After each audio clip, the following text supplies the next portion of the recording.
What if I told you that the reason you are broke right now has nothing to do with how much money you make?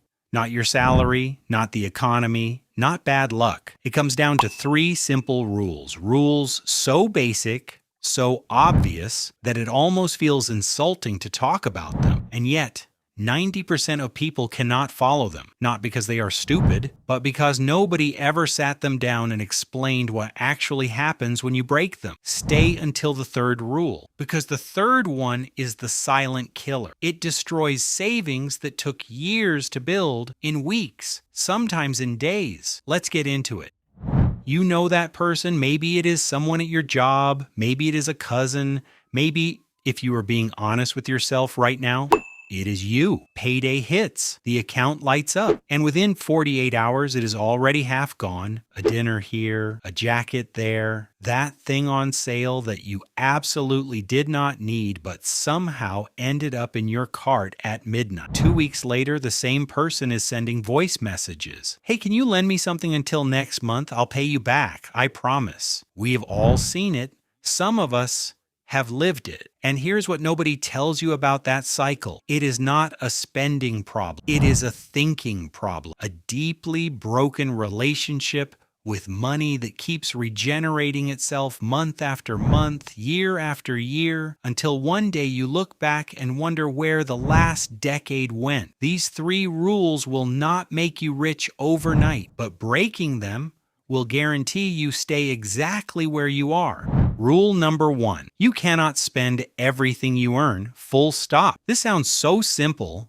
that your brain wants to skip past it. Do not. Here's the truth about life that nobody puts on a motivational poster. It is completely unpredictable. You cannot see what's coming next week, let alone next year. A medical bill, a broken car, a lost client, an opportunity that requires cash you do not have. Life does not send a calendar invite before it shows up. The person who spends 100% of what they earn is always one unexpected event away from disaster. And disaster, when it comes, does not wait politely while you figure out your finances. It comes with interest. It comes with stress. It comes with late-night anxiety that wraps itself around everything good in your life and slowly suffocates it. So here is the rule. Whatever you earn, decide right now on a percentage that is untouchable. 10% minimum, 20 to 30 if you can. The moment money comes in, that portion disappears. It goes somewhere separate. You do not look at it. You do not think about it. You operate as if it simply does not exist. And here is what will shock you when you actually try this. You will not notice it is gone. You will adapt. Human beings are extraordinarily good at adapting to constraints. You lived on 100% before, you will live on 80. Your standard of living will barely move. There is a dangerous idea floating around out there. Spend everything you earn and the universe will send you more. Burn through your iPhone money, treat yourself, stay in flow, and abundance follows. That is one of the most financially destructive ideas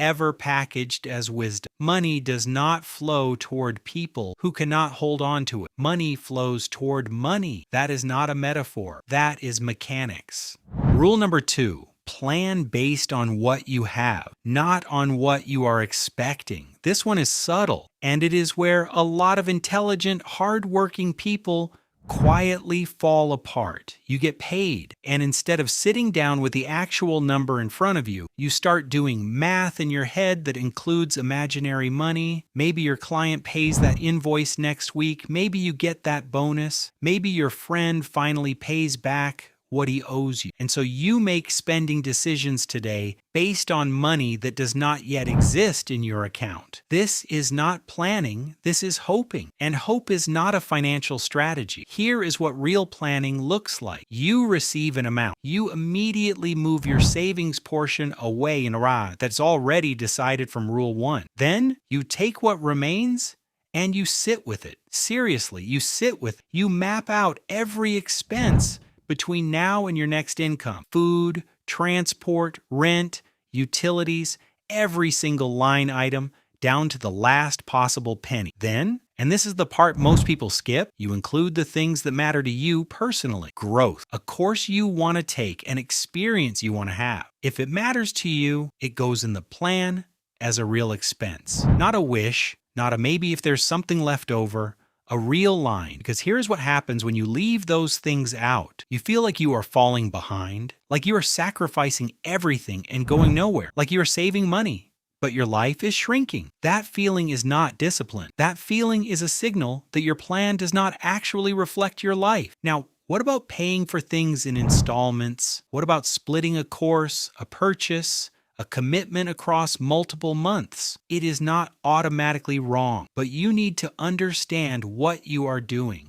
You are making a promise against future income that is not guaranteed. Your revenue next month is not a certainty. Your salary could change. Your clients could disappear. So if you take on monthly obligations, they need to stay small enough that even in a bad month, you can absorb them without everything collapsing. The plan is not a cage. The plan is the thing that keeps you from standing in front of an ATM at 11 at night wondering what happened. Rule number 3, and this one is where savings go to die. Do not hand your money to people and areas you do not understand. You built what you have through skill, through years of showing up, learning, failing, improving. You became competent in something. People pay you for that competence. That is where your money comes from. A domain you understand, a domain you control. And then, the moment you accumulate enough savings to feel a little comfortable, something strange happens. You start looking elsewhere. You hear about someone who doubled their money in the stock market. You see the headlines about crypto. Someone at a dinner party mentions a deal, an opportunity, a sure thing. And you take the money you earned through mastery in your field and you hand it to a field you know absolutely nothing about. No understanding of how the market moves. No knowledge of what drives a token's value. No insight into the risk structure of the deal being offered to you. Just excitement and trust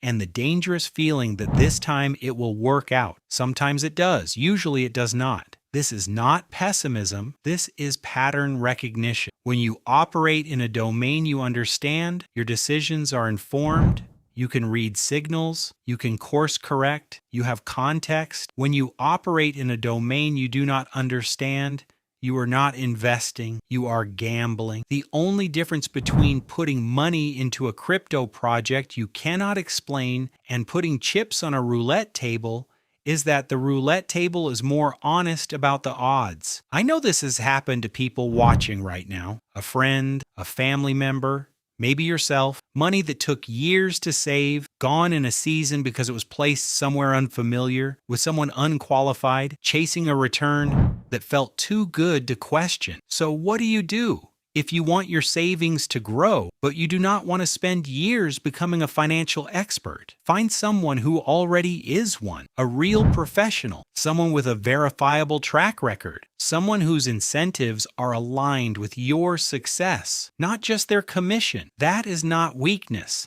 That is intelligence. Knowing what you do not know and finding someone who does is one of the highest leverage moves you can make. 3 rules. That is it. Save a portion first before you spend anything. Plan based on what you actually have in front of you and never move money from the domain you control into one you do not understand. These rules will not feel exciting. They will not go viral. They will not make you feel like a financial genius, but follow them consistently. In 1 year from now, 2 years from now, you will be standing in a completely different place than the 90% who could not do it. The question is never whether the rules work, they do. The question is whether you will actually follow them when it is uncomfortable, when the opportunity looks real, when everyone around you is spending and you are saving, when the market is surging and your money is sitting still. That is the real test. And most people fail it, not because they do not know the rules, but because knowing and doing are 2 entirely different things. Now you know. The rest